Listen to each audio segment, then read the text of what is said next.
साले सच सच MDH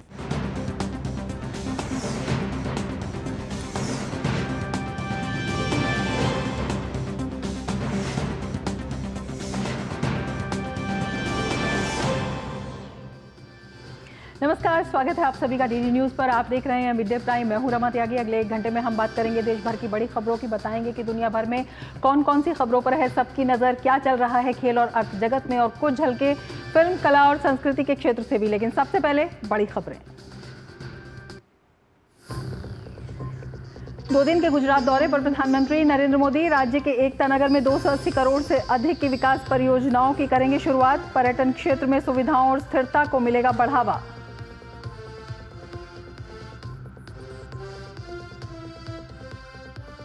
भव्य और दिव्य दीपोत्सव के लिए तैयार है श्रीराम की नगरी। 500 वर्ष बाद रामलला के स्वागत में दीपोत्सव। 28 लाख दियों की रोशनी में बनेगा नया कीर्तिमान। देश भर में उल्लास के साथ मनाई जा रही है छोटी दिवाली।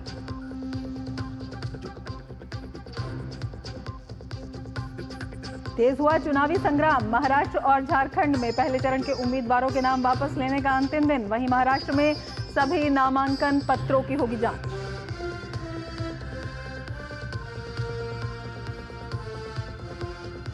अरुणाचल, मिजोरम, हिमाचल, ओडिशा और छत्तीसगढ़ जैसे राज्यों के दूरदराज इलाकों में घटेंगे पेट्रोल डीजल के दाम। आज से बढ़ गया डीलर्स का कमीशन।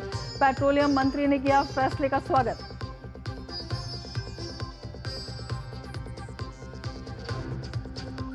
और दिल्ली में हवा के साथ साथ पानी में भी घुल रहा है प्रदूषण का जहर। कई इलाकों में 300 के पार पहुंचा AQI। छठ से पहले मैली यमुना ने बढ़ाई चिंता।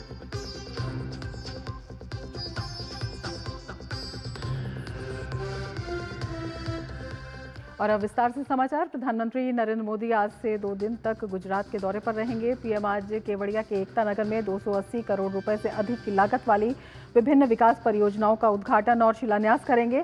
इसके साथ ही प्रधानमंत्री आज शाम आरंभ 6.0 में 99वें कॉमन फाउंडेशन कोर्स के अधिकारी प्रशिक्षुओं को संबोधित करेंगे। इस साल के कार्यक्रम का विषय है आत्मनिर्भर और विकसित भारत के लिए रोड मैप। इस साल आरंभ 6.0 में भारत की 16 सिविल सेवाओं और भूटान की 3 सिविल सेवाओं के 653 अधिकारी प्रशिक्षु शामिल हैं।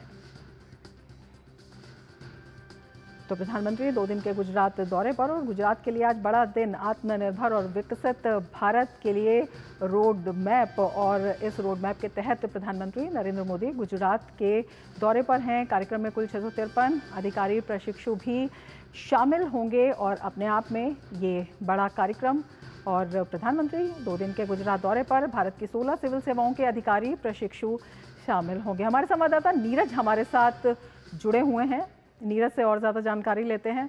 नीरज, क्या कुछ खास? प्रधानमंत्री का 2 दिन का कार्यक्रम अपने आप में बेहद अहम है। देखिए, बिल्कुल अहम है। और 5 बजे के आसपास प्रधानमंत्री यहाँ पर पहुँचेंगे और आप देखें कि यहाँ पर कई सारे विकास की परियोजना हैं। प्रधानमंत्री उनकी शुरुआत करेंगे। लगातार अगर हम इलाके की बात करें तो प्रधानमंत्री लगातार इस इलाके के विकास के लिए प्रयासरत रहते हैं। यहाँ पर विश्व स्तरीय जो सुविधाएं हैं वो उपलब्ध हो सकें लोगों के लिए, क्योंकि आप जब देखें कि विश्व की सबसे बड़ी जो मूर्ति वल्लभ भाई पटेल की यहाँ पर लगी है, उसके बाद इस पूरे इलाके का कायाकल्प हो गया है। बड़ी संख्या में सैलानी यहाँ पहुँचते हैं। देश विदेश के अलग अलग हिस्सों से यहाँ पर लोग आते हैं। और ख़ासतौर से अगर हम गुजरात और महाराष्ट्र की बात करें तो बड़ी संख्या में वीकेंड टूरिज्म के तौर पर भी जो लोग हैं यहाँ विजिट करते हैं। चूँकि ये इलाका थोड़ा सा गर्मी में बहुत ज़्यादा गर्म रहता है, इसीलिए यहाँ पर कई तरह के विकास के जो कार्य हैं उनकी शुरुआत प्रधानमंत्री करने जा रहे हैं। चाहे हम जो AC बसेस की बात करें, AC स्टॉपेज की बात करें, इसके अलावा जो हॉस्पिटल है उसकी बात करें, इस इलाके के ट्रैफिक जो सिस्टम है उसको कैसे हम विश्व स्तरीय बना सकते हैं उसकी बात करें, तो ये तमाम परियोजना है जिनकी आधारशिला और जिसका उद्घाटन प्रधानमंत्री नरेंद्र मोदी करेंगे। उस लिहाज से ये काफ़ी महत्वपूर्ण है। इसके साथ साथ ही अब आप देखें कि कल एकता दिवस है। एकता दिवस पर जो परेड है उसके साक्षी प्रधानमंत्री बनेंगे, जिस परेड में 9 राज्यों के और इसके अलावा 1 केंद्र शासित प्रदेश और 4 अर्धसैनिक बल NCC सहित 16 जो मार्चिंग पास्ट है प्रधानमंत्री उसके साक्षी बनेंगे उस एकता दिवस परेड का। और शुरुआत में ही कल सुबह सुबह प्रधानमंत्री सरदार वल्लभ भाई पटेल को पुष्पांजलि अर्पित करेंगे और उसके बाद ये एकता दिवस पर जो परेड का कार्यक्रम है वो शुरू होगा। तो इस लिहाज से प्रधानमंत्री का दौरा काफ़ी महत्वपूर्ण है। जो प्रशिक्षु IAS ऑफिसर हैं उनके साथ प्रधानमंत्री का आज संवाद होगा। किस तरीके से पूरे देश के अंदर आने वाले समय में विकास के कार्य किए जाने हैं, किस तरीके से केंद्र सरकार की जो योजना है वो अंतिम व्यक्ति तक पहुंचाने का जो लक्ष्य है वो रखा जाना है। क्योंकि जो IAS अधिकारी होते हैं उनके ऊपर एक बड़ी जिम्मेदारी होती है जिले की जो तमाम योजनाएं उसका लाभ लोगों तक पहुंचाएं। तो उसको लेकर भी प्रधानमंत्री जो प्रशिक्षु IAS अधिकारी हैं उनको दिशा निर्देश भी दे सकते हैं या टिप्स भी दे सकते हैं कि किस तरीके से आने वाले समय में उनको जिम्मेदारी के साथ देश के विकास में, लोगों के विकास के लिए, लोगों के कल्याण के लिए काम करना। तो उस लिहाज से ये दौरा काफ़ी महत्वपूर्ण है। विकास की कई सारी परियोजनाओं की शुरुआत होगी। एकता दिवस पर प्रधानमंत्री परेड में भी परेड का साक्षी बनेंगे और इसके अलावा प्रशिक्षु IAS अधिकारी हैं उनको भी संबोधित करेंगे। कई बड़ी सौगात प्रधानमंत्री वहां देने वाले हैं, लेकिन दिवाली के दिन गुजरात में प्रधानमंत्री का होना ये अपने आप में वहां के लोगों के लिए कितनी बड़ी सौगात है, कितना बड़ा दिवाली गिफ्ट? देखिए, बहुत बड़ा दिवाली गिफ्ट है और ये दिवाली गिफ्ट तभी से शुरू हो गया था जब प्रधानमंत्री ने इस पूरे इलाके के विकास का जो खाका है वो खींचा था। आप देखें कि बड़ौदा से करीब 100-125 किलोमीटर दूर ये इलाका है। विकास के तमाम कार्य पहले बड़ौदा में होते थे और एक तरीके से कह सकते हैं कि सांस्कृतिक हब था बड़ौदा। और केवड़िया का ये इलाका चूँकि नर्मदा नदी बहती है उसके नज़दीक का इलाका है, उतना विकास का कार्य पहले नहीं हो पाया था जो तमाम कांग्रेस की सरकारें गुजरात के अंदर रही। तो ये इलाका के एक तरीके से विकास से अछूता रहा था। प्रधानमंत्री जब मुख्यमंत्री थे इस राज्य के, विकास को लेकर यहाँ तमाम तरह के कार्य किए गए। आदिवासी इलाकों को कैसे समृद्ध कर सकते हैं, कैसे आदिवासी इलाकों को हम राज्य के दूसरे जो जिले हैं उनसे कनेक्ट कर सकते हैं, उनसे जोड़ सकते हैं। यहाँ पर टूरिज्म को लेकर किस तरीके से विकास किया जा सकता है, उसका जो काम है वो प्रधानमंत्री ने उसी समय से किया था जब यहाँ पर मुख्यमंत्री थे। और अब आप देखें कि विश्व की सबसे बड़ी मूर्ति वल्लभ भाई पटेल की, और इस इलाके को जिस तरीके से डेवलप किया गया है, इस इलाके में जिस तरीके से विश्व स्तरीय सुविधाएं पहुंचाई हैं, यहाँ पर निवेश को लेकर जो निजी सेक्टर है वो बड़ी संख्या में निवेश कर रहे हैं और उसका जो लाभ है वो यहाँ के लोगों को भी मिल रहा है, रोजगार लोगों को मिल रहा है। इसके अलावा यहाँ पर होटल्स खुल रहे हैं, रेस्टोरेंट खुल रहे हैं, दुकानें खुल रही हैं और बड़े पैमाने पर जो लोग हैं जो यहाँ पर टूरिस्ट पहुँचते हैं और सीधी जो कह सकते हैं कि उसका लाभ यहाँ के स्थानीय लोगों को मिल रहा है। और आने वाले समय में जो तमाम परियोजनाओं की सौगात प्रधानमंत्री देने वाले हैं उसका भी सीधा लाभ यहाँ के निवासियों को मिलेगा, यहाँ के लोगों को मिलेगा। विश्व स्तर की अगर यहाँ सुविधाएं होंगी तो जो टूरिज्म है उसको भी बूस्ट मिलेगा, पर्यटक बड़ी संख्या में आएंगे और सीधा लाभ यहाँ के लोगों को मिलेगा। तो उस लिहाज से अगर हम देखें और उस हिसाब से देखें तो प्रधानमंत्री के जो विकास के कार्य इस इलाके को आने वाले समय में बिल्कुल बदल देंगे। अभी भी आप अगर रमा यहाँ पर अगर आप आए तो आज से 10 साल पहले और 10 साल के बाद अगर इस इलाके को देखें तो जमीन आसमान का अंतर है। जिस तरीके की स्थिति प्रधानमंत्री ने आप देखें कि भुज में कर दी थी, आज भुज गुजरात का टूरिज्म का एक बड़ा कह सकते हैं कि क्षेत्र है और बड़ी संख्या में सैलानी यहाँ पर आते हैं। वही स्थिति एकता नगर जो केवड़िया में मौजूद है वही स्थिति यहाँ पर है और यहाँ पर भी जो टूरिस्ट हैं बड़ी संख्या में आते हैं और सीधा जो लाभ है और जो कह सकते हैं कि अर्थव्यवस्था है यहाँ के लोगों की उससे कह सकते हैं कि जुड़ी हुई है और उसका लाभ यहाँ के लोगों को मिलता है। बिल्कुल, विकास की एक बड़ी इबारत है, एक बड़ी मिसाल भी है। नीरज, आपसे ये जानना चाहेंगे, प्रधानमंत्री आज वहां पर पहुंच जाएंगे, किस तरह से जो विभिन्न कार्यक्रम हैं उन पर फोकस रहेगा, क्या कुछ आज के कार्यक्रम रहेंगे? देखिए, आज एक बड़ा कार्यक्रम है। जो IAS प्रशिक्षु अधिकारी हैं उनके साथ प्रधानमंत्री का संवाद होगा, एक बैठक होगी और उनके जो अनुभव हैं वो प्रधानमंत्री उनसे सुनेंगे। और इसके अलावा प्रधानमंत्री के अपने जो अनुभव हैं, लंबे समय तक राजनीतिक कह सकते हैं कि प्रधानमंत्री ने समय गुजारा है और उनके अपने अनुभव हैं और वो उस अनुभव को उन प्रशिक्षु अधिकारी हैं उनके साथ साझा करेंगे और किस तरीके से अब विकास के कार्यों को जनता तक और आखिरी व्यक्ति तक पहुंचाया जा सकता है कि उसके लेकर जो दिशा निर्देश हैं वो दे सकते हैं। क्योंकि उनके ऊपर एक बड़ी जिम्मेदारी होती है। जिला आने वाले समय में ये लोग चलाएंगे और जिले में किस तरीके से लोगों को लाभ दिया जा सकता है विकास के कार्यों का, उसका कह सकते हैं कि केंद्र बिंदु रहता है जिले का अधिकारी। तो प्रधानमंत्री उस लिहाज से इन लोगों को दिशा निर्देश भी दे सकते हैं और टिप्स भी दे सकते हैं कि किस तरीके से काम करें। अगर हम कल की बात करें तो कल सुबह प्रधानमंत्री पुष्पांजलि अर्पित करेंगे सरदार वल्लभ भाई पटेल की। उसके बाद जो एकता दिवस जो समारोह है उसकी शुरुआत होगी, एकता दिवस परेड होगी, उसमें प्रधानमंत्री शिरकत करेंगे। और जैसा कि मैंने जिक्र किया था कि 9 राज्य और 1 केंद्र शासित प्रदेश 4 अर्धसैनिक बल और इसके अलावा एनसीसी सहित जो 16 जो मार्चिंग पास्ट है वो उस समारोह में शिरकत करेंगी और जिसके गवाह प्रधानमंत्री बनेंगे। बहुत शुक्रिया नीरज, तमाम जानकारी के लिए आप नज़र बनाए रखिए, आगे भी आपसे जानकारी लेते रहेंगे। तो प्रधानमंत्री नरेंद्र मोदी 2 दिन के गुजरात दौरे पर रहेंगे। आज प्रधानमंत्री वहां पर जाएंगे और तमाम बड़े कार्यक्रम हैं जिसमें उनका जो प्रशिक्षु अधिकारी हैं आरंभ 6.0 उनसे मुलाकात, उनको दिशा निर्देश और उनके साथ बातचीत, उनके साथ संवाद अपने आप में बेहद महत्वपूर्ण। और जो दिवाली के दिन कल का कार्यक्रम है ये भी अपने आप में बहुत ही महत्वपूर्ण है। एकता दिवस का ये कार्यक्रम अपने आप में काफ़ी अहम हो जाता है और प्रधानमंत्री नरेंद्र मोदी गुजरात जा रहे हैं 2 दिन के दौरे पर, तो एक बड़ी सौगात और दिवाली की एक बड़ी सौगात प्रधानमंत्री की तरफ से ये कही जा सकती है, अपने आप में काफ़ी अहम। आगे भी इसकी जानकारी देते रहेंगे, लेकिन अब बात करते हैं दीपोत्सव की।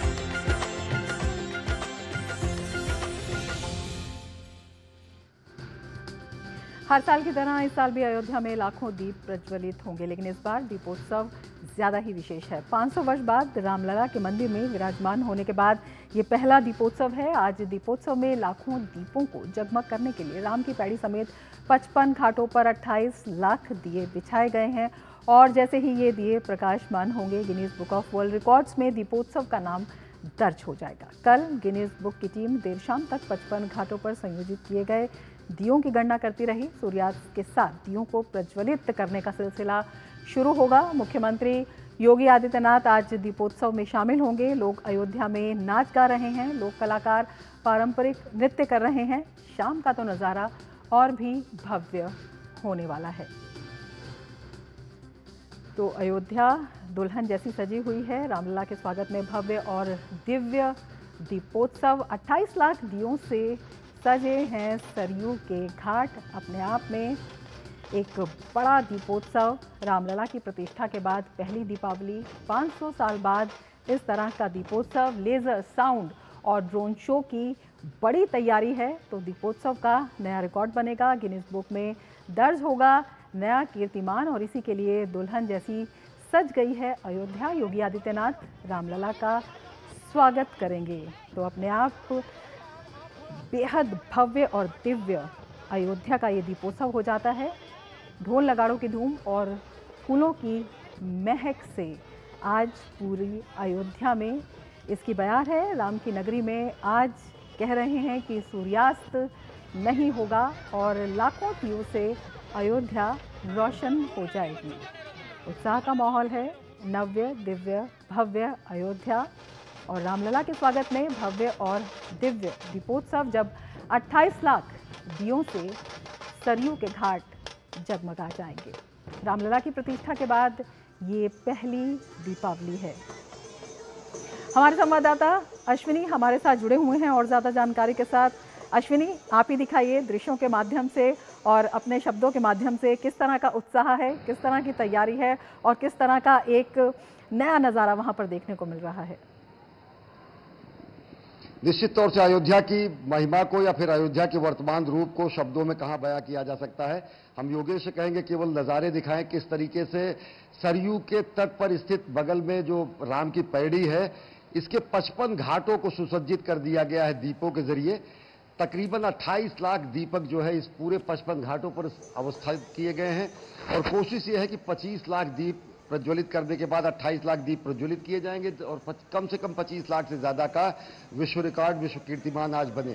खास इसलिए भी है क्योंकि भगवान श्री राम के प्राण प्रतिष्ठा के बाद रामलला के अपने नए दिव्य भव्य मंदिर में आरूढ़ होने के बाद, अवस्थित होने के बाद ये पहली दीपावली है। लोगों में ज़बरदस्त उत्साह है और उससे भी बड़ी बात यह है कि अयोध्या में भगवान श्री राम का 500 साल से चल रहा वनवास समाप्त हुआ है। 14 साल का जब वनवास समाप्त करके त्रेता युग में आए थे, तब तो अयोध्या वासियों ने घी के दिए जलाकर दीपावली की पहली शुरुआत की थी। दीपावली की परंपरा ही तभी से शुरू हुई। और अब जबकि भगवान श्री राम अपने दिव्य भव्य प्रासाद में विराजमान है, तो निश्चित तौर से अयोध्या वासियों के लिए गर्व का विषय है, सनातन मतावलंबियों के लिए गर्व का विषय है, और इसे अविस्मरणीय अभूतपूर्व बनाने के लिए सारे प्रयास किए गए हैं। आप योगेश इधर दिखाएं कि किस तरीके से पूरे के पूरे राम की पैड़ी को सजाया गया है। ये जो सामने पूरे के पूरे पुराने मंदिरों के अवशेष हैं, दीवारें हैं, ये रात में रोशन हो जाएंगी, जगमग हो जाएंगी। सभी तरीके के लेजर शो के जरिए, लेजर शो जो है दिखाया जाएगा, ड्रोन शो दिखाया जाएगा। ड्रोन और लेजर के जरिए यहाँ पर जो प्रदर्शन किया जाएगा वो लोगों को मनमोहक कर देने वाला होता है। और सबसे बड़ी बात यह है कि इस पूरे कार्य को अंजाम देने में सबसे बड़ी युवा शक्ति जुटी हुई है। युवा शक्ति जो अवध विश्वविद्यालय के है, तकरीबन 30,000 से ज्यादा स्वयंसेवक, युवा शिक्षक, प्रशिक्षक, विद्यार्थी, शोधार्थी और अन्य अन्य संस्थाओं से जुटे हुए लोग। तो युवाओं के मन में जो उद्गार है, युवाओं के जो प्राणपण से एक नया विश्व कीर्तिमान बनाने की कोशिश है, उसमें उन्हें गर्व का अनुभव भी होता है कि वे इस ऐतिहासिक क्षण के साक्षी बन रहे हैं। और सबसे बड़ी बात है कि अयोध्या जो अपना ही विश्व कीर्तिमान बनाई है, इसके पहले दीपोत्सव का एक नए विश्व कीर्तिमान को बनाएगी, अपने ही कीर्तिमान को तोड़ के। और नए कीर्तिमान बनाना, नए कीर्तिमान गढ़ना, नए कीर्तिमान गढ़कर उन्हें तोड़ना, यही वास्तव में अयोध्या की पहचान है। बिल्कुल, नया कीर्तिमान वहां पर बनने के लिए तैयार है। और अश्विनी, ये भी दिखाता है कि जिस तरह से हमारी कला है, हमारी संस्कृति है, हमारा इतिहास है, हमारी सांस्कृतिक विरासत है, वो कितनी भव्य है। और जब ये कीर्तिमान बनेगा तो वो भव्यता दुनिया भर में फैलेगी, उसका परचम। निश्चित तौर पर पूरी दुनिया देखेगी कि सनातन धर्म का ये जो प्रकाश स्तंभ है, यहां से निकला हुआ जो प्रकाश है, वो लोगों को ममत्व का, समत्व का मंत्र देता है। वो लोगों को अस्तो मां सद्गमय तमसो मां ज्योतिर्गमय का मंत्र देता है। वो विश्व कल्याण की बात करता है, विश्व बंधुत्व की बात करता है। वर्तमान राजनीतिक परिप्रेक्ष्य में अगर बात करें तो वो विश्व मित्र की बात करता है, विश्व बंधु की बात करता है। भारत जो कि अपने सांस्कृतिक पुनर्जागरण के एक नए युग में जिसका सूत्रपात हो चुका है, वो दुनिया देख रही है कि किस तरीके से हम अपने संस्कृति को, अपनी विरासत को और अपने विकास को एक साथ समायोजित करते हुए चल रहे हैं। और अयोध्या उसका सबसे बड़ा उदाहरण है। अयोध्या की आध्यात्मिकता को संजोकर आधुनिकता को नया कलेवर देते हुए जिस तरीके से इस सांस्कृतिक नगरी को सनातन धर्म के प्रमुख केंद्र के रूप में स्थापित किया गया है। और जो अयोध्या का एक वैराग्य था, अयोध्या का जो वैधव्य था, अयोध्या का जो 500 सालों का संघर्ष था, जो अयोध्या में भगवान श्री राम का ही एक लंबे समय तक का निर्वासन था, वो समाप्त हुआ है। और सबसे बड़ी बात यह है कि अब जबकि भगवान श्री राम, रामलला विराजमान प्राण प्रतिष्ठित स्वरूप में यहां पर विद्यमान है, तो राम मंदिर परिसर को भी 1 लाख दीपों से सुसज्जित किया जाएगा। 28 लाख दीप यहां जलाए जाएंगे। 1 लाख 1.5 लाख से ज्यादा दीप जो है मंदिर परिसर में जलाए जाएंगे। मंदिर के दीवालों को सबसे बड़े सुंदर पुष्पों से सुसज्जित किया गया है। अयोध्या की गलियों को रंग बिरंगी लाइटों से सुसज्जित किया गया है। अनेक तोरण द्वार और द्वार बनाए गए हैं। ऐसा लग रहा है कि मानो त्रेता युग में भगवान श्री राम के जिस रामराज्य की कल्पना और जिस अयोध्या की संकल्पना मन में होती है, वो कहीं ना कहीं चरितार्थ होती जा रही है कलयुग में। और उससे भी बड़ी बात यह है कि एक विश्व कीर्तिमान इधर घाट पर बनेगा, तो सरयू नदी के मुख्य स्वरूप जहां पर है, वहां पर जहां पर आरती होती है, वहां पर भी एक और विश्व कीर्तिमान बनेगा, जब 1100 से ज्यादा संत, महात्मा, पुजारी सरयू जी की आरती करेंगे। और यह भी अपने आप में विश्व कीर्तिमान होगा। और उस विश्व कीर्तिमान बनते समय खुद योगी आदित्यनाथ उस महाआरती में शामिल होंगे, सरयू जी की आरती करेंगे। तो प्रमुख कार्यक्रम जो है वो आज लगभग 2:30 बजे 3 बजे के आसपास से शुरू हो जाएंगे। बिल्कुल, एक बड़ा कार्यक्रम आप बता रहे हैं और एक भव्य दृश्य जो है आप वहां से प्रस्तुत कर रहे हैं।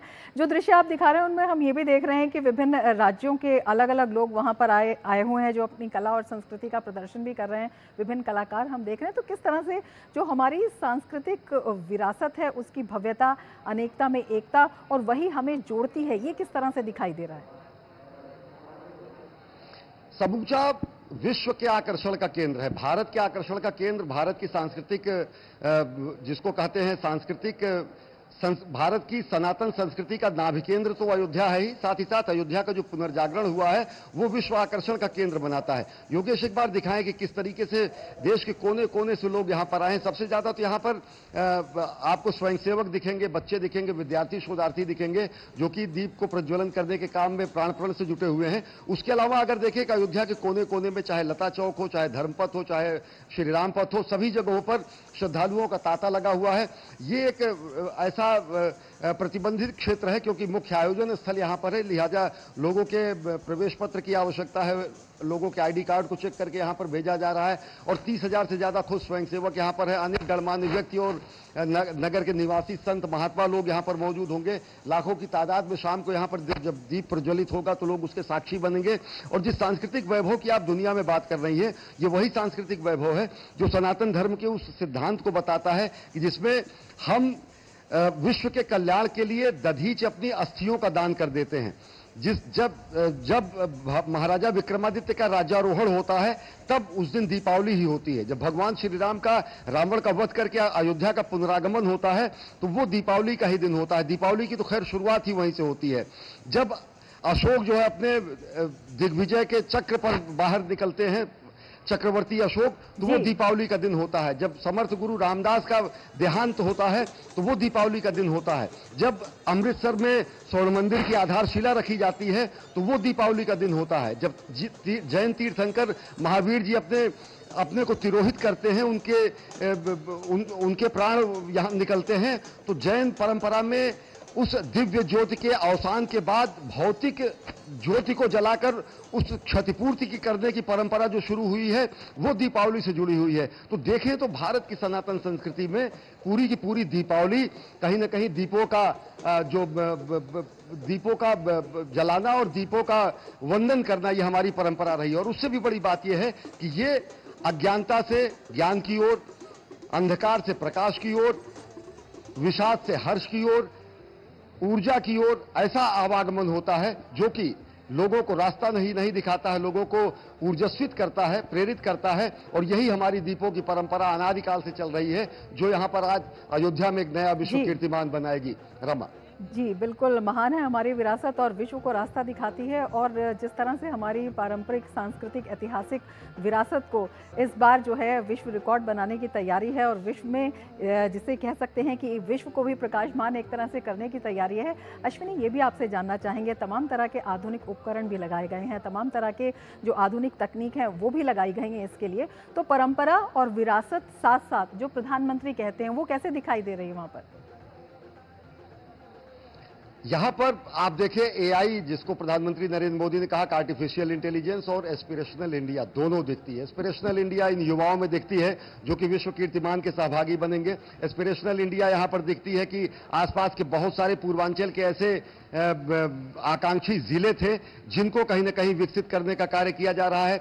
यहां पर जो ये भग्नावशेष आपको दिख रहे हैं, जो मंदिर की दीवारें दिख रही हैं, जो मंदिर के ये पुराने इमारतें दिख रही हैं, ये जब शाम को जगमग रोशनी से और लेजर से राम कथा का मंचन करेंगी तो कहीं ना कहीं दुनिया देखेगी किस तरीके से हम विज्ञान को और ज्ञान की परंपरा को यहां पर प्रवाहित करते हैं। इन दीवारों पर जब भगवान श्री राम के कथाओं को उद्धृत किया जाएगा, जब यहां पर दिव्य लेजर शो किया जाएगा, और सबसे बड़ी बात यह है कि 120 फीट 130 फीट से ज्यादा लेजर के यंत्रों का उपयोग करते हुए लेजर के द्वारा भगवान श्री राम की आकृति यहां पर बनेगी, सरयू के तट पर आकृति बनेगी। उसके अलावा 600 से ज्यादा जो ड्रोन है उनका इस्तेमाल करते हुए अनेकानेक आकृतियां यहां पर बनाई जाएंगी। संभवतः राम मंदिर जो बना हुआ है उसकी आकृति ड्रोन जो है उनके संयोजन से बनाई जाएगी। तो निश्चित तौर से दुनिया देखेगी कि किस तरीके से हम विकास भी और विरासत भी, ज्ञान भी और विज्ञान भी, परंपरा भी और हमारे संस्कृति भी, उसका हम संरक्षण कर रहे हैं। और नए भारत का उदय हो रहा है और उस नए भारत का जो आस्था का केंद्र है, सनातन संस्कृति का जो नाभि केंद्र है, वो निश्चित तौर से अयोध्या ही है। बिल्कुल, परंपरा का जिस तरह से संरक्षण है और जो दृश्य हमने देखे दीप प्रज्वलन के लिए जो युवा हैं वो बड़े चाव से लगे हुए हैं और तमाम जगह पर जो है तमाम तरीके से दीपों को सजा रहे हैं, संवार रहे हैं, लगा रहे हैं। तो ये जो एक बड़ा उत्सव है, हमारी जो भावी पीढ़ी है, हमारी जो वर्तमान युवा पीढ़ी है, उसको अपनी विरासत की भव्यता से परिचित कराना और किस तरह से उसे साथ लेकर आगे बढ़ना है, उसके लिए भी एक बड़ी प्रेरणा है। और सबसे बड़ी प्रेरणा देखिए रमा यह है कि विश्वविद्यालय, संस्थान, इंटर कॉलेजेस ये एक ऐसा समुच्चय होते हैं जिसमें सभी जाति, धर्म, संप्रदाय, समाज के हर वर्ग के बच्चे होते हैं, विद्यार्थी होते हैं, प्राण प्रण से वो जुटे होते हैं, उनमें किसी तरीके का विभेद नहीं होता है। उनको एक टारगेट उनका ये है कि हम कैसे इस विश्व कीर्तिमान में अपना योगदान दें, और वो सभी धर्म से हैं, सभी संप्रदाय से हैं, सभी समाज के तबके से हैं, सभी क्षेत्र से हैं। और खास तौर से अयोध्या में 30,000 स्वयंसेवकों का राम मनोहर लोहिया विश्वविद्यालय और अन्य जो कार्यदायी संस्थाएं हैं, अन्य जो डिग्री कॉलेजेस हैं, अन्य जो इंटर कॉलेजेस हैं, उनके छात्रों का इसमें शामिल होना। बच्चों से अब जब हमने बात की तो बच्चे कहीं ना कहीं उनको इस बात का गर्व होता है कि वो विश्व कीर्तिमान जो बन रहा है उसमें उनका अंशदान है, ये जो महा आयोजन हो रहा है उसमें उनका योगदान है। और ये छोटे काम नहीं है, हम दिखाएंगे। देखिए आप योगेश जरूर ये दिखाएं कि किस तरीके से छात्र यहाँ पर मेहनत कर रहे हैं, विद्यार्थी मेहनत कर रहे हैं। ये परंपरा ये पूरी की पूरी व्यवस्था लगभग एक हफ्ते से चल रही है। एक ब्लॉक में 16 दिए एक तरफ और 16 दिए एक तरफ बनाए गए हैं। 16-16 के ब्लॉक्स हैं। 30 ml इसमें जो है सरसों के तेल डाले जाएंगे। बाती जो है वो युवा उसमें इस समय डाल रहे हैं। शाम तक ये पूरे के पूरे सभी 55 घाटों पर सुसज्जित हो जाएंगे। इनको लगाने की, इनको सुव्यवस्थित रखने की, इनको सुव्यवस्थित रखने के बाद साथ ही साथ सुरक्षित रखने की सारी जिम्मेदारी इनकी है। और सबसे बड़ी बात यह है कि एक जो टीम वर्क है, एक जो सकुशल किसी कार्य को संपन्न करने की सामूहिकता की भावना है, वो कहीं ना कहीं युवा सीखते हैं। और ये वही भावना है जो हमारी समेकित शक्ति को एकत्रित करके किसी बड़े लक्ष्य को हासिल करने के लिए प्रेरित करती है। और यहां पर एक बड़ा लक्ष्य रखा गया है। वो लक्ष्य है कि पिछले साल के विश्व कीर्तिमान को ध्वस्त किया जाना। 22 लाख दीपों का, 23 लाख दीपों का यहां पर प्रज्वलन हुआ था।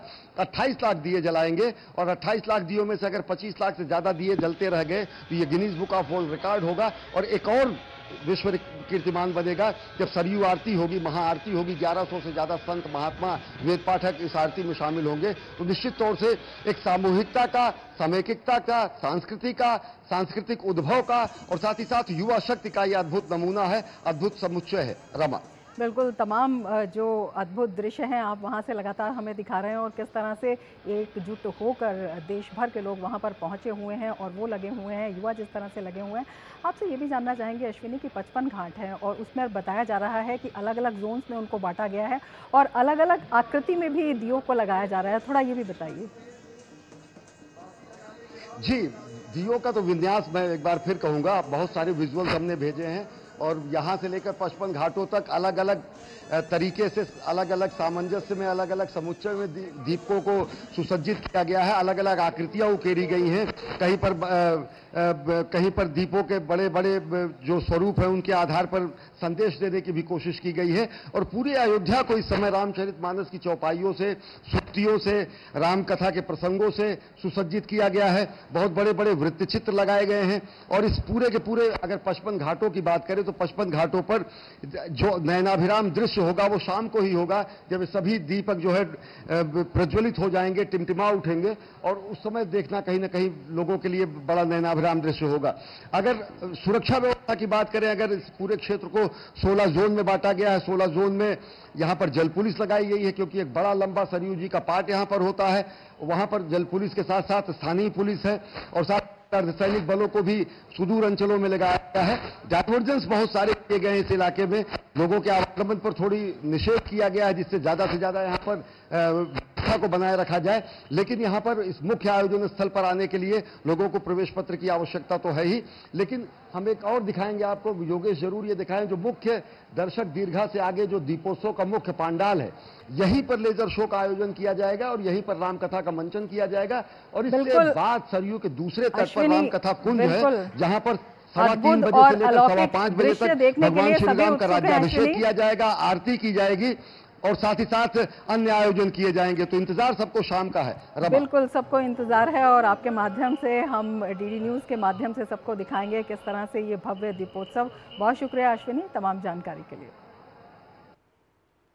और मिड डे प्राइम में यहाँ लेते हैं एक ब्रेक। आप देखते रहिए डीडी न्यूज़।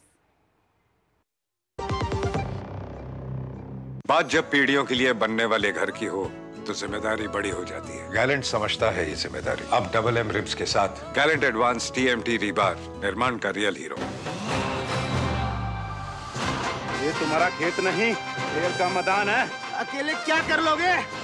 अकेले नहीं, मेरे साथ है मेरा यार, जिसके सामने हुई अड़ियल मंडूसी की भी हार तुम्हारी तरह। IIL के ट्रैक्टर ब्रांड का मिलियन, गेहूं का पहरेदार, अड़ियल मंडूसी की हार। ब्रेक के बाद फिर से आपका स्वागत है। आज देश भर में नरक चतुर्दशी मनाई जा रही है। ये पर्व हर साल कार्तिक माह की कृष्ण पक्ष की चतुर्दशी को मनाया जाता है। इस शुभ अवसर पर श्री कृष्ण के साथ कालिका माता और यमराज की पूजा भी की जाती है। दिवाली से एक दिन पूर्व मनाए जाने के कारण इसे छोटी दिवाली भी कहते हैं। नरक चतुर्दशी तिथि पर भगवान श्री कृष्ण की विशेष रूप से पूजा की जाती है। आज के दिन बाजारों की रौनक भी कुछ खास होती है। देश के कई हिस्सों में आज के इस दिन को रूप चतुर्दशी के तौर पर भी मनाया जाता है।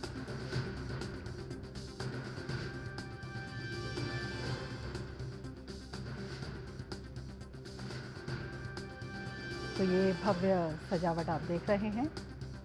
आज के दिन की किस तरह से बाजार सजे हुए हैं और लोग पूरे शिद्दत के साथ और पूरी भावना के साथ इस त्यौहार को मना रहे हैं। अपने प्रियजनों के साथ दीपावली की खुशियां बांटने की हसरत रखने वाले यात्रियों के लिए भारतीय रेल कमर कसकर तैयार है। स्पेशल ट्रेनों के अलावा नई दिल्ली रेलवे स्टेशन पर भव्य पंडाल बनाकर माहौल को एकदम उत्सवी बना दिया गया है। देखिए हमारे संवाददाता राजेश राज की ये खास रिपोर्ट। अभी हम जिस पंडाल में खड़े हैं, ये पंडाल कोई शादी ब्याह के लिए नहीं बनाया गया है, बल्कि ये नई दिल्ली रेलवे स्टेशन का एक ऐसा पंडाल है जिस पंडाल में लोग अपनी गाड़ी की प्रतीक्षा कर रहे हैं। ये भारतीय रेल की ये कोशिश है कि वो मुसाफिरों को त्योहार के सीजन में लग्जरी सुविधा उपलब्ध कराने की कोशिश करें। उत्सवी माहौल में वाकई नई दिल्ली रेलवे स्टेशन का नज़ारा बदल सा गया है। अमूमन अफरा तफरी से जूझने वाले स्टेशन पर यात्रियों को व्यवस्थित करने में जुटे हैं रेल सेवक, जो बुजुर्गों को प्लेटफॉर्म तक पहुंचाने का प्रयास भी कर रहे हैं। इसके अलावा पंडाल के बगल में ही अतिरिक्त टिकट काउंटर भी बनाए गए हैं, जहां पर ATM की सुविधा भी बहाल है और मुसाफिर डिजिटल माध्यम से भी टिकट खरीद सकते हैं। भारतीय रेल ने दिवाली और छठ के मौके पर अपने गांव जाने वाले यात्रियों के लिए देश भर में 7000 स्पेशल ट्रेनें चलाने का फैसला लिया है। लास्ट ईयर रिकॉर्ड नंबर था 4500 ट्रेन का। इस साल उससे भी ज्यादा 7000 ट्रेन चलाई जा रही है छठ और दीपावली के लिए स्पेशल। यानी करीब करीब 2 लाख लोग एक्स्ट्रा डेली ट्रैवल कर पाए, वो व्यवस्था की जा रही है। भारतीय रेल का विशाल नेटवर्क प्रतिदिन 2 करोड़ 30 लाख मुसाफिरों को रोजाना अपने गंतव्य तक पहुंचाता है। त्योहारी मौसम में यह संख्या तकरीबन 2.5 करोड़ पहुंच जाता है, यानी 20 लाख अतिरिक्त यात्री त्योहारी सीजन में स्पेशल ट्रेनों के जरिए एक स्थान से दूसरे स्थान तक पहुंचते हैं। इन 7000 ट्रेनों में 1 करोड़ से अधिक सीटें जो है वह सृजित की गई है, उनकी व्यवस्था की गई है। उत्तर रेलवे ने नई दिल्ली रेलवे स्टेशन पर भव्य पंडाल में अनेक बुनियादी सुविधाएं बहाल की हैं। पूछताछ केंद्र, फूड स्टॉल, पीने का पानी, मनोरंजन के लिए बड़े बड़े LED लगाए गए हैं। CCTV कैमरे की संख्या बढ़ाई गई है। आप जैसा देख सकते हैं पंडाल में भी जगह जगह अगर आपको CCTV कैमरे दिखेंगे, ताकि भीड़ की ऑनलाइन मॉनिटरिंग हम कर सकें, लाइव मॉनिटरिंग कर सकें और साथ ही साथ चप्पे चप्पे की जो फुटेज है वो हमारे पास रहे। नई दिल्ली रेलवे स्टेशन के अजमेरी गेट की तरफ से प्लेटफॉर्म तक जाने के लिए आरक्षित और अनारक्षित श्रेणी के यात्रियों के लिए अलग अलग द्वार बने। रेलवे आपको विशेष इंतजाम के साथ प्लेटफॉर्म से लेकर बर्थ तक पहुंचने में आपकी मदद करेगा। बस मुसाफिरों से ये दरख्वास्त है कि वो जब रेलवे स्टेशन पर पहुंचे तो पूरी जानकारी के साथ पहुंचे। कैमरामैन विश्वबंधु के साथ नई दिल्ली रेलवे स्टेशन से राजेश राज, डीडी न्यूज़ के लिए। तो छठ और दिवाली के लिए भारतीय रेल चला रहा है कई विशेष ट्रेन। आज देश भर में चलाई जा रही हैं 164 विशेष ट्रेनें। देश के कई जगहों से बिहार और उत्तर प्रदेश के लिए चलाई जा रही हैं ये विशेष ट्रेन। सिकंदराबाद, अहमदाबाद, कोट्टायम, उज्जैन, भोपाल, नई दिल्ली और नागपुर से चलाई जा रही हैं विशेष ट्रेन। विशेष ट्रेनों के साथ देश भर में 7,000 अतिरिक्त फेरे लगाने की तैयारी है और निगरानी के लिए 24 घंटे अधिकारियों की टीमें तैनात हैं। रेलवे, पुलिस बल, वाणिज्यिक और अन्य स्वयं सहायता समूहों को यात्रियों की सुविधा के लिए तैनात किया गया है। यात्रियों के लिए अतिरिक्त बैठने की व्यवस्था और आराम करने की व्यवस्था भी की गई है। अधिक भीड़ से बचने के लिए महत्वपूर्ण स्टेशनों पर होल्डिंग एरियाज बनाए गए हैं। तो 7,000 अतिरिक्त फेरे लगाने की तैयारी में है विशेष ट्रेन। रेलवे ने इस त्यौहार को बना दिया है स्पेशल और तमाम लोग जो जाना चाहते हैं एक गंतव्य से दूसरों की ओर, उनके लिए है विशेष इंतजाम, एकदम उत्सव सा माहौल। दीपावली रोशनी और खुशियों का त्यौहार है। ऐसा इसलिए क्योंकि इस दिन हर जगह दिए जलाए जाते हैं। हालांकि दिया जलाते समय कई तरह की सावधानियां बरतनी बेहद ज़रूरी हैं। दीपावली में पटाखों पर प्रतिबंध के बावजूद लोग पटाखे जलाते हैं और इस दौरान कई लोग जल भी जाते हैं। सुरक्षित दीपावली कैसे मनाएं, इस पर एम्स के बर्न एवं प्लास्टिक विभाग के प्रमुख डॉक्टर मनीष सिंघल से खास बातचीत की हमारे संवाददाता नितेंद्र सिंह ने। दीपावली का त्यौहार है, ऐसे में बहुत से केस जलने के आते हैं। कैसे जलने से बचें, क्या सावधानी बरतें, इस पर बात करने के लिए हमारे साथ डॉक्टर मनीष सिंघल हैं।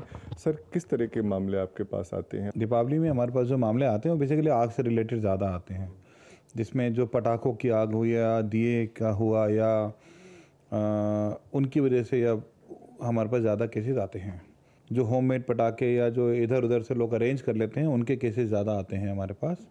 स्पेशली थोड़े छोटे बच्चे जो अनसुपरवाइज्ड जलाते हैं। कौन सा पटाखा सबसे ज़्यादा खतरनाक होता है? सर, पटाखा जिसमें आग है उससे डैमेज हो सकता है। जो हमें देखने में कम डेंजरस लगते हैं जैसे अनार, मैं बोलूँगा वो सबसे डेंजरस होते हैं क्योंकि लोग उनको अलग अलग एक्सपेरिमेंटेशन करते हैं। हाथ पे जला लेंगे तो वो हाथ में फट जाता है, या बम हाथ में जला लेते हैं। तो ये डिपेंड करते हैं कि आप अगर प्रॉपर विधि से जला रहे हैं तो पटाखे सेफ़ हैं, अगर आप प्रिकॉशन ले रहे हैं, अच्छी क्वालिटी के जला रहे हैं तो सेफ़ हैं आप। क्या सावधानी बरतें? घर में दिए जो हैं वो चलने के रास्ते में ना लगाएं, स्टेयर केस में ना लगाएं, ओपन स्पेस में लगाएं दिए भी आप। और पूजा जब करते हैं तो लूज़ कपड़े अगर आप पहनते हैं तो केयरफुली उनको हैंडल करें। क्या टिप्स होगा अगर मान लिया कोई जल गया तो उस वक्त क्या करें? देखिए, जल गया है तो जो मेडिकल केयर है वो बेस्ट होती है कि आपको इमीडिएटली मेडिकल केयर लेनी चाहिए। स्पेशली फेस के बर्न में या हाथ का बर्न हो या छोटे बच्चे हैं, ओल्ड हैं। लेकिन घर पे भी आप थोड़ी सी फर्स्ट एड दे सकते हैं टेम्पररी। मेनली जो या तो आप गीले उसको चलते हुए पानी में उस पार्ट को रख लें, अगर वो सुविधा नहीं है तो उस पर आप गीला कपड़ा रख लें जो कि नॉर्मल रूम टेम्परेचर हमको चाहिए। आइस को बिल्कुल ना रखें, आइस से हमारा बर्न डीप हो जाता है और उससे ना केवल दर्द में आराम आता है, बाकी बर्न की डेप्थ कम हो जाती है और बर्न की सीरियसनेस कम हो जाती है। कैमरामैन विनय के साथ नितेंद्र सिंह, डीडी न्यूज़, दिल्ली। और अभी एक ब्रेकिंग न्यूज़ आपको बता देते हैं। दिल्ली भाजपा सांसदों ने दिल्ली हाईकोर्ट में दायर की है संयुक्त रिट याचिका। दिल्ली में आयुष्मान स्वास्थ्य योजना लागू करने की मांग की है। दिल्ली भाजपा सांसदों ने दिल्ली हाईकोर्ट में संयुक्त रिट याचिका दाखिल की है और इसमें आयुष्मान स्वास्थ्य योजना लागू करने की मांग की है। हमारे संवाददाता शैलेंद्र मिश्र हमारे साथ इस वक्त जुड़ रहे हैं। शैलेंद्र, भाजपा सांसदों ने दिल्ली हाईकोर्ट में संयुक्त रिट याचिका दाखिल की है। देखिए, बहुत महत्वपूर्ण कदम उठाते हुए आज जो दिल्ली बीजेपी की तरफ से, उनके सांसदों की तरफ से हाई कोर्ट में एक याचिका दायर की गई और कहा गया है कि जो दिल्ली की सरकार है, आतिशी मार्लेना दिल्ली के मुख्यमंत्री हैं, आम आदमी पार्टी की सरकार है, वो आयुष्मान भारत योजना को दिल्ली राज्य में लागू नहीं कर रही है। उसको लेकर ये रिट याचिका दायर हुई। हम जानते हैं कि कल ही 70 साल से ऊपर के जो सभी बुजुर्ग हैं देश भर में, उनको आयुष्मान दायरे में लाने का जो फैसला लिया गया था उसे लागू कर दिया गया। लेकिन दिल्ली और पश्चिम बंगाल की जो सरकारें हैं उन्होंने अपने राज्यों में आयुष्मान योजना लागू नहीं करने का फैसला किया हुआ है, जिसकी वजह से इन बुजुर्गों को, दिल्ली और पश्चिम बंगाल के बुजुर्गों को लाभ नहीं मिल पाएगा। केंद्र सरकार ने एक बहुत महत्वपूर्ण जो ऐलान किया था उसे पूरा करने का फैसला किया और कल ही प्रधानमंत्री नरेंद्र मोदी ने भी दिल्ली के जो बुजुर्ग हैं उनसे क्षमा प्रार्थना करते हुए कहा कि राजनीतिक स्वार्थ की वजह से जो ये दिल्ली और पश्चिम बंगाल की सरकारें हैं इस तरह का वो फैसला उन्होंने लिया हुआ है। तो हम जानते हैं कि यह मामला बहुत चर्चा में है और अब जब आयुष्मान के दायरे में 70 साल से ऊपर के सभी बुजुर्ग लाने का फैसला केंद्र सरकार ने किया और उसको लागू भी कर दिया गया है, तब दिल्ली में आयुष्मान योजना लागू ना करने को लेकर एक जो लागू नहीं है उस पर एक रिट याचिका दायर की गई है दिल्ली बीजेपी के सांसदों की तरफ से कि आखिर क्यों दिल्ली सरकार ये रवैया अपना रही है, क्यों बुजुर्गों को लाभ नहीं देना चाहती उनको, जबकि बुजुर्गों को बहुत जरूरत होती है। 70 साल के ऊपर के जो बुजुर्ग हैं, जब केंद्र सरकार ने फैसला किया है तो दिल्ली सरकार ऐसा फैसला कैसे ले सकती है कि उन बुजुर्गों को आयुष्मान योजना के दायरे में ना लाया जाए, लाभ ना मिले। तो इसको लेकर एक रिट याचिका दायर की गई है। जो खबर आ रही है आज प्रेस कॉन्फ्रेंस में दिल्ली बीजेपी के जो प्रदेश अध्यक्ष हैं वीरेंद्र सचदेवा, उन्होंने इस बात की जानकारी दी। बिल्कुल, बहुत शुक्रिया तमाम जानकारी के साथ। दिल्ली भाजपा का एक बड़ा कदम और आयुष्मान योजना का लाभ सभी को मिले, जिस तरह से केंद्र सरकार ने फैसला किया है, प्रधानमंत्री जिसे कहते हुए भावुक हो गए, अब वो लाभ सबको मिलना चाहिए, इसको लेकर एक बड़ा कदम इसे कहा जा सकता है। आगे बढ़ेंगे, बात करेंगे महाराष्ट्र की। महाराष्ट्र में कल नामांकन का काम पूरा हो गया है। महाराष्ट्र विधानसभा की 288 सीटों के लिए लगभग 8000 उम्मीदवारों ने अपना नामांकन दाखिल किया है। इन आवेदन पत्रों की जांच आज की जाएगी। प्रत्याशी 4 नवंबर तक नामांकन पत्र वापस ले सकेंगे। सत्तारूढ़ गठबंधन महायुति में बीजेपी ने 148, शिवसेना शिंदे गुट ने 80 और एनसीपी अजित पवार ने 51 उम्मीदवारों को अधिकृत तौर पर एबी फॉर्म दिए हैं। इसके साथ ही बीजेपी ने 4 सीटों को अपने सहयोगी दलों के लिए छोड़ दिया है। महाविकास अघाड़ी में कांग्रेस ने अब तक सबसे ज्यादा 103, एनसीपी शरद पवार ने 83 और शिवसेना यूबीटी ने 88 उम्मीदवारों को टिकट दिया है। महाराष्ट्र में मतदान 20 नवंबर को होगा और मतगणना 23 नवंबर को होगी।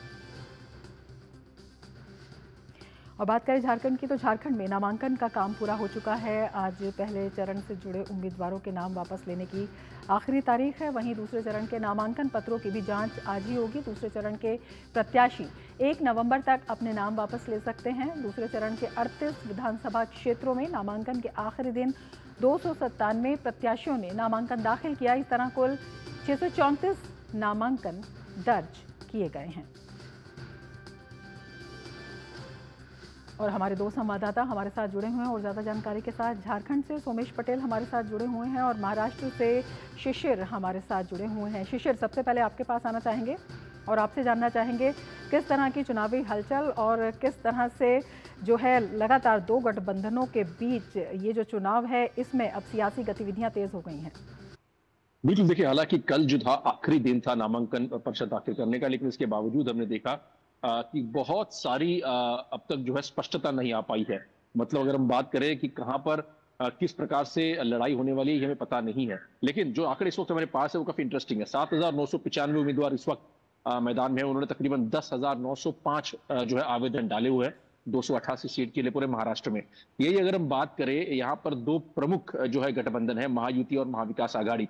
इस वक्त अगर दोनों की स्थिति हम स्पष्ट करना चाहेंगे तो महाविकास आघाड़ी में जो है तकरीबन बीजेपी जो है, महाविकास आघाड़ी में कांग्रेस जो है वो बड़ा भाई की भूमिका में दिख रहा है। यहाँ पे ज्यादा सीट कांग्रेस को जो है यहाँ पर मिली है।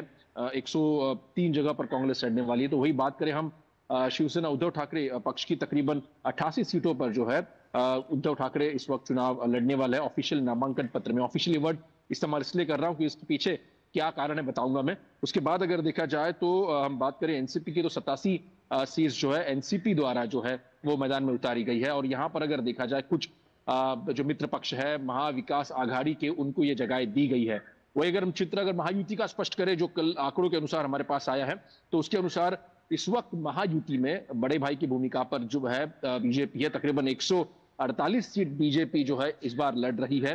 साथ ही साथ अगर हम बात करें शिवसेना की, तो शिवसेना जो है शिंदे पार्टी वो 80 सीटों पर चुनाव लड़ रही है। और बात करें अगर राष्ट्रवादी कांग्रेस अजित पवार की, 53 सीटें जो है अजित पवार इस बार चुनाव में लड़ रहे हैं। इस पर भी अगर देखा जाए तो यहाँ पर भी तकरीबन 5 जो ऐसी जगह है जो छोटे दल है, यानी जो मित्र पक्ष है महायुति में संबंधित, उनको दी गई है। हालांकि आंकड़ों का गणित है, लेकिन अब इसके बाद गणित थोड़ा बदल ये भी जाता है कि कुछ कुछ जगह पर, चाहे फिर वो महायुति हो या फिर महाविकास आघाड़ी हो, यहाँ पर मैत्रीपूर्ण जो है लड़ाई हो सकती है। मैत्रीपूर्ण मतलब अगर महायुति में अगर बीजेपी ने कोई उम्मीदवार दिया है तो वहीं पर शिवसेना शिंदे पार्टी ने भी उम्मीदवार दिया है। तो इस प्रकार से कुछ जगह है, उसके अगर आंकड़ों की बात करें तकरीबन 5 ऐसी जगह है महायुति के लिए जहां पर मैत्रीपूर्ण जो लड़ाई हो सकती है, जिसमें हम बात करें खासतौर पर मानपुर मोर्शी। शिशिर, जिस तरह से आपने बताया कि स्पष्टता अभी नहीं आ पाई है, लेकिन इस वक्त जो चर्चा में है वो कांग्रेस ने जिस तरह से शिवसेना उद्धव पर जो है आरोप लगाए हैं, ये अपने आप में बड़ी चर्चा में है और ये एक दरार भी पहले से ही पड़ती हुई दिखाई दे रही है। एक अभी कुछ ही मिनटों पहले जो है, जो कांग्रेस प्रभारी है रमेश चन्नीथला, उनका एक बयान सामने आया था प्रेस वार्ता में। उन्होंने कहा कि महाविकास आघाड़ी में कोई मैत्रीपूर्ण लड़त नहीं होगी। इसका मतलब ये कि जो अधिकृत उम्मीदवार है उस पर जो है मुहर लगाई जाएगी, भले वो संबंधित मित्र पक्ष के पार्टी से भी उम्मीदवार चुना अगर खड़ा हो तो उसको वोट नहीं किया जाएगा। ये बयान चन्नीथला का है, लेकिन इसके बावजूद हमने देखा कि एबी फॉर्म का जो डिस्ट्रीब्यूशन है वो पार्टी ने ही उनको अपने उम्मीदवारों को किया है। तो ऐसे में पार्टी लेवल पर किस प्रकार से जो है ये चर्चा होगी, अब तक स्पष्ट नहीं हुआ है। दूसरी ओर महायुति की बात करें तो महायुति के जो नेता है, मतलब फडणवीस की बात करें, अजित पवार की बात करें या फिर एकनाथ शिंदे की बात करें, तीनों भी आज एक बैठक में शामिल होंगे और किस प्रकार से जो अपक्ष है उनको फिर से फॉर्म पीछे ले जाने के लिए, जो है पीछे रखने के लिए उनको एक अर्जी करेंगे। साथ ही साथ जहां पर भी रेबेलियंस है, जो लोग नाराज है, उनको किस प्रकार से मनाया जाएगा, इस पर भी चर्चा की जा सकती है। ये जानकारी इस वक्त में प्राप्त हो रही है। लेकिन जैसे मैंने कहा कि स्पष्टता अब तक नहीं, शायद 4 तारीख को जो है नामांकन पीछे लेने की तारीख है, उस वक्त शायद और जो है थोड़ी और स्पष्टता आ जाएगी कि कौन किस पार्टी से लड़ रहा है और लेकिन घमासान जो है अभी दिखाई दे रहा है। शिशिर, आपके पास आएंगे, सोमेश भी हमारे साथ जुड़े हुए हैं। सोमेश, किस तरह की सियासी गतिविधियां वहां पर और किस तरह से वहां पर सियासी रस्साकशी आप देख रहे हैं? जी, मैं जरूर आपको बताना चाहूंगा, झारखंड में 81 सीटों पर विधानसभा चुनाव होना है। पहले चरण का जो मतदान होगा 23 नवंबर को होगा 43 सीटों पर, दूसरे चरण का मतदान 20 नवंबर को होना है 38 सीटों पर। 734 लोगों ने पहले चरण में नामांकन भर दिया है और दूसरे चरण में 634 लोगों ने नामांकन भर दिया है।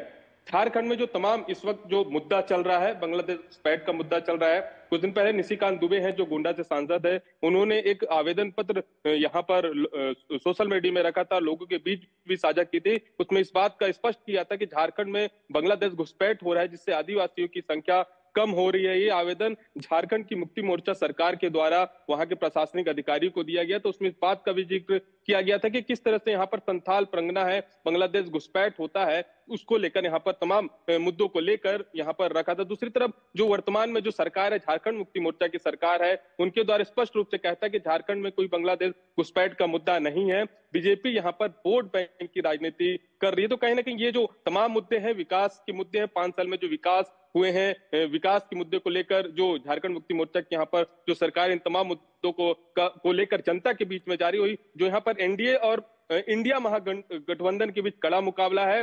तो जो यहाँ पर इंडिया गठबंधन के बीच में ये जो तमाम मुद्दे हैं, भ्रष्टाचार का मुद्दा है, पलायन का मुद्दा है, क्राइम के मुद्दे हैं, तमाम इन मुद्दों को लेकर एनडीए भी यहाँ पर ग्राउंड जीरो पर जा रही है। तमाम जो राजनीतिक पार्टियां हैं यहाँ पर ग्राउंड जीरो पर काम कर रहे हैं। हालांकि जनता अपना जनादेश किसे देगी ये तो 23 तारीख को ही पता चलेगा। तो देखने वाली बात होगी, लेकिन जो बातें अभी, जो स्टेटमेंट्स अभी दिखाई दे रही हैं, जिस तरह से आपने बताया कि जो एनडीए गठबंधन है वो अपने विकास कार्यों के ऊपर जो है जीत के प्रति आश्वस्त है। चंपाई सोरेन को हमने सुना था जब वो नामांकन दाखिल कर रहे थे, उन्होंने कहा था जीत सुनिश्चित है, पक्की है। लेकिन अगर हम इंडी गठबंधन की बात करते हैं, वहाँ पर किस तरह की स्थिति है? और ये भी खबर आ रही है कि भाकपा माले ने थोड़ी सी परेशानी बढ़ा दी है वहाँ पर। इंडी गठबंधन में जिस तरह का यहाँ पर, पहले तो आपको पता होगा कि पहले चरण में जिस दिन इन लोगों ने लिस्ट जारी की थी, उस समय भी माथापच्चित लिस्ट को यहाँ पर नामों का जिस तरह से स्पष्ट नहीं हो पाया था कि आखिर में चुनाव कौन लड़ेगा। बीच में विवाद की स्थिति भी हो गई थी। यहाँ पर जो आरजेडी के नेता हैं उनके द्वारा वहां पर स्पष्ट रूप से जब वो यहाँ पर झारखंड आते हैं और झारखंड आने के बाद कांग्रेस नेता राहुल गांधी भी पहुंचते हैं, उनसे उनकी मुलाकात भी नहीं होती है। जो वर्तमान में जो हेमंत सोरेन है उनसे मिलने के लिए भी जाते हैं, टिकट को लेकर जब आरजेडी के द्वारा कहा गया था कि हम 12-13 सीटों पर चुनाव लड़ेंगे, लेकिन कहीं ना कहीं जो सहमति बनती है 7 सीटों पर चुनाव लड़ने की सहमति बनती है। कुछ दिन पहले ये टिकट को लेकर यहाँ पर घमासान मचा हुआ था। अभी भी इनके द्वारा ये स्पष्ट नहीं हो पाया था कि आखिर में कितने सीटों पर चुनाव लड़ा जाएगा। तो कहीं ना कहीं जिस तरह से जो इंडी गठबंधन है इनके द्वारा भी सीट के बंटवारे को लेकर कहीं ना कहीं घमासान मचा हुआ था और लगातार जो दोनों पार्टियां हैं एनडीए और यहाँ पर इंडिया महागठबंधन की जो लड़ाई है यहाँ पर देखने को मिल रही है। जी बिल्कुल, आप नजर बनाए रखें। सोमेश आपका, शिशिर आपका बहुत शुक्रिया तमाम जानकारी के लिए। आगे बढ़ेंगे, बात करेंगे दिल्ली एनसीआर में प्रदूषण की स्थिति की। हवा में प्रदूषण का स्तर बेहद खराब बना हुआ है। रोजाना की तरह आज भी सुबह से कई इलाकों में धुंध की चादर छाई रही। हवा में एक अजीब सी घुटन है। आनंद विहार और मुनका में 351 AQI दर्ज किया गया है। वजीरपुर इलाके में AQI 327 दर्ज किया गया है। वहीं जहांगीरपुरी में AQI 313 रहा, जो वायु गुणवत्ता का ये स्तर बेहद खराब श्रेणी को दिखाता है। तो दिल्ली में हवा लगातार होती जा रही है जहरीली। आनंद विहार और मुनका में 351 AQI और वजीरपुर इलाके की बात करें तो AQI 327 तक पहुंच गया है। अमरेंद्र गुप्ता हमारे संवाददाता हमारे साथ जुड़े हुए हैं।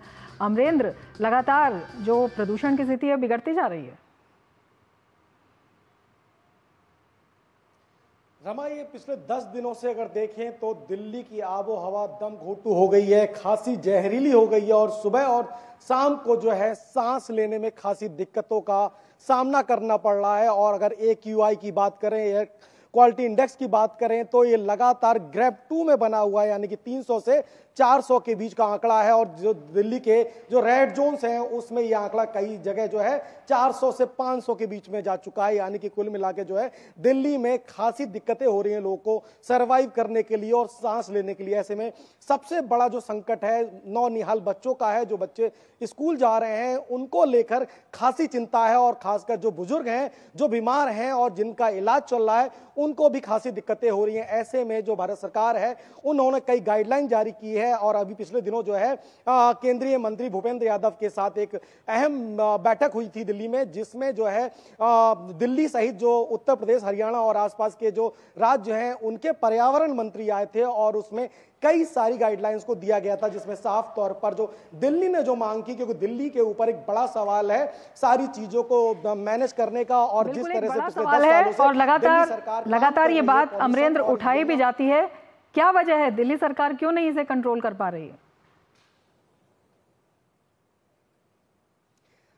देखिए रमा, ये एक अहम और संजीदा सवाल इसलिए भी बन जाता है कि लगातार 10 सालों से दिल्ली की जो पहले केजरीवाल सरकार थी और अभी आतिशी जो मुख्यमंत्री है वो दावे कर रहे हैं कि यमुना को स्वच्छ करेंगे। और पिछले दिनों का अगर आपको इंसिडेंट याद होगा तो अरविंद केजरीवाल ने जब चुनावों से पहले कहा था कि 2025 तक पवित्र पावनी यमुना जो है प्रदूषण मुक्त हो जाएगी, साफ सुथरी स्वच्छ हो जाएगी और उसको लेकर दिल्ली बीजेपी ने एक बड़ा आंदोलन किया था। और जिस घाट पर मैं खड़ा हूं, मैं आपको रमा बता दूं, ये वही घाट है यमुना काइटियो का जहां पर बीजेपी के जो प्रदेश अध्यक्ष हैं वीरेंद्र सचदेवा आए थे और उन्होंने डुबकी लगाई थी। आप देखिए, पहले यहां की आपकी मैं तस्वीर दिखाता हूं। अभी कुछ दिन बाद जो है छठ आने वाला है, यानी कि अगले महीने की शुरुआत में छठ आने वाला है और ये यमुना की स्थिति आप देखिए कि जहां आपकी नजर जाएगी गंदगी के अंबार हैं। और ये घाट वो है जहां पर जो महाव्रती छठधारी हैं वो यहां पर आचमन करेंगे और इस जल का आचमन करने के बाद क्या स्थिति होगी यह अपने आप में बड़ा सवाल है। और इसके अलावा अगर कहीं भी देखें तो बीच में भी गंदगी के अंबार भरे हुए हैं और जो यमुना है पूरी तरह से प्रदूषित और काली नजर आ रही है। इसके अलावा कालिंदी कुंज का जो यमुना का बेल्ट देखेंगे वहां पे अमोनियम की सफेद सिल्ट पूरी है और जिसको लेकर लगातार केजरीवाल सरकार जो है घेरे में है। उनका साफ तौर कहना है, जो सरकार है, केंद्र सरकार है और जो बीजेपी है, उनका साफ तौर पर मानना है कि आखिर क्या वजह है कि 10 सालों में किसी भी पूल फूक तरीके के साथ केजरीवाल की सरकार और अब आतिशी की सरकार नहीं आए हैं। सिर्फ उन्होंने जो है अपनी जो जिम्मेदारियां हैं उससे हटने के लिए लगातार कोशिश की है और आए दिन उनका एक बयान आता है कि कई बार वो हरियाणा पे पूरा ठीकरा फोड़ते हैं, चाहे पराली का या उत्तर प्रदेश की बसों का पॉल्यूशन के लिए। लेकिन जो सबसे गंभीर सवाल है कि करोड़ों रुपया यमुना पॉल्यूशन पर और एयर पॉल्यूशन पर आता है, तो उसका क्या हुआ और क्यों नहीं उसका इंतजाम जो दिल्ली को पॉल्यूशन मुक्त करने के लिए हुआ। हालांकि कई सारे, अगर देखें दुनिया की कई ऐसी कंट्री हैं जिसमें दिल्ली से ज्यादा पॉल्यूशन था, लेकिन उन्होंने विल पावर और ठोस रणनीति के तहत काम किया और आज वो पॉल्यूटेड मुक्त स्टेट हो गए। लेकिन दिल्ली जो है अभी जसकत्ता से, और ऐसे में जब दिवाली आने वाले समय में छठ आने वाला है, एक बड़ा सवाल जो है दिल्ली सरकार पर खड़ा होता है। बहुत शुक्रिया अमरेंद्र तमाम जानकारी के लिए। आगे बढ़ेंगे। धनतेरस के अवसर पर तेल कंपनियों ने पेट्रोल पंप डीलरों को बड़ी सौगात दी है। उनकी 7 सालों से चली आ रही डिमांड पूरी हो गई है। इस कदम के चलते देश के कई राज्यों में पेट्रोल और डीजल के दाम घटेंगे, उपभोक्ताओं को बेहतर सेवाएं मिलेंगी। तेल कंपनियों ने दूरदराज के स्थानों के उपभोक्ताओं को लाभ पहुंचाने के लिए अंतर राज्य माल ढुलाई को युक्त संगत बनाने का भी बड़ा फैसला लिया है। दूरदराज के ये वो स्थान हैं जो तेल मार्केटिंग कंपनियों के पेट्रोल और डीजल डिपो से दूर हैं। केंद्रीय पेट्रोलियम और प्राकृतिक गैस मंत्री हरदीप सिंह पुरी ने तेल बाजार कंपनियों की ओर से पेट्रोल पंप डीलरों के लिए दी गई सौगात का स्वागत किया है। उन्होंने कहा यह फैसला प्रधानमंत्री नरेंद्र मोदी के उस विजन को दिखाता है जिसके तहत वे देश के दूरदराज के इलाकों को भी बाकी हिस्सों के बराबर लाना चाहते हैं। इसका उदाहरण पूर्वोत्तर क्षेत्र है, जहां सड़क, हवाई और रेलवे का विश्व स्तरीय बुनियादी ढांचा तैयार किया गया है। उन्होंने सोशल मीडिया प्लेटफॉर्म एक्स पर लिखा, मैं तेल विपणन कंपनियों की ओर से पेट्रोल पंप डीलरों को देय डीलर कमीशन बढ़ाने की घोषणा और दूरदराज के क्षेत्रों पर स्थित उपभोक्ताओं को लाभ पहुंचाने के लिए अंतर राज्य माल ढुलाई को युक्तिसंगत बनाने के निर्णय का स्वागत करता हूं, जिसके चलते देश के कई हिस्सों में पेट्रोल और डीजल की कीमतों में कमी आएगी। उन्होंने लिखा, चुनाव वाले राज्यों और निर्वाचन क्षेत्रों में निर्णय बाद में लागू किया जाएगा।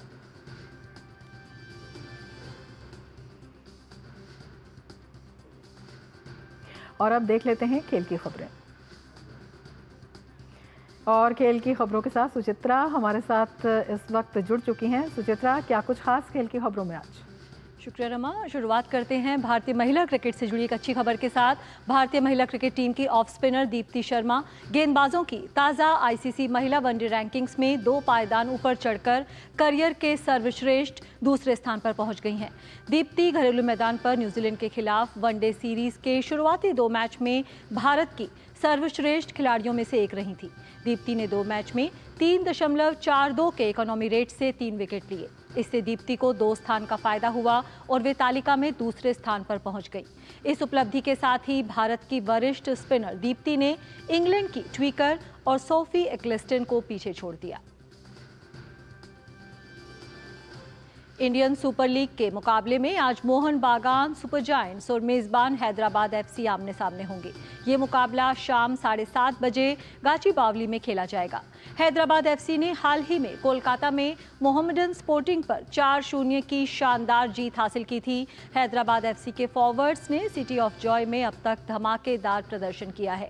हैदराबाद एफसी ने मोहम्मडन स्पोर्टिंग के खिलाफ 3 अंक हासिल करके 7 मैच से चले आ रहे हार के सिलसिले पर ब्रेक लगाया था। वे अब लगातार 3 अंक हासिल करने की उम्मीद करेंगे। हाईलो ओपन बैडमिंटन टूर्नामेंट में महिला सिंगल्स के पहले राउंड में भारत की मालविका बंसोड ने बुल्गारिया की पोपोवस्का को सीधे सेट्स में 21-6, 21-17 से हराया।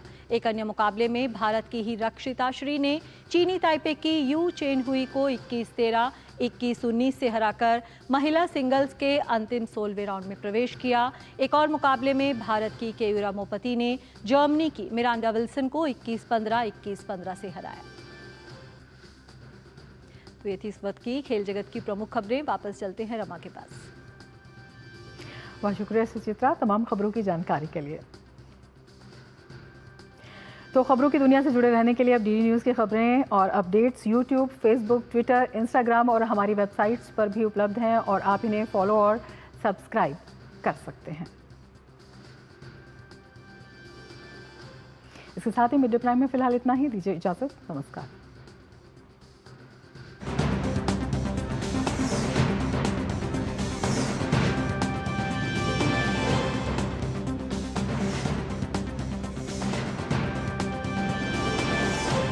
मिड डे प्राइम के प्रायोजक थे बढ़िया है, शुद्ध है, MDH मिर्ची, धनिया, हल्दी, असली मसाले, सच सच, MDH।